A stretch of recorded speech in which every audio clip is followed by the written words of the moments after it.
This is a dynamic shoulder warm-up to prepare you for any overhead lifting day.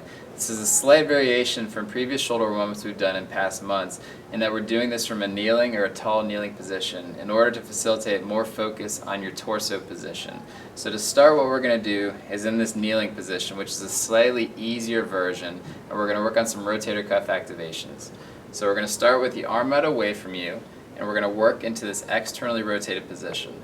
The focus of this is that your humerus, your arm bone, stays in line with your body and doesn't move all over the place.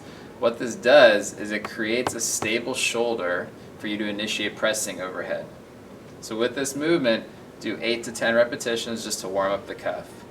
The next progression would be tall kneeling position, and this decreases your base of support a little bit.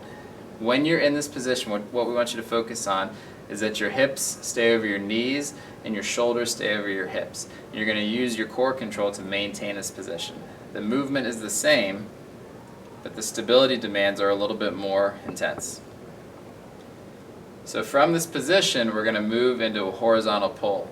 And with this, we're going to initiate from the shoulder blade, and we're going to pull out away from our body. Again, rotator cuff and shoulder blade warm-up exercise. What you can do with the other hand, put it on the front of your abdomen to make sure that you're not altering your torso position. What we want to train is this stability from your midline. So we're going to do 8 to 10 of these. And then the third movement is a combination of your external rotation movement into an overhead press.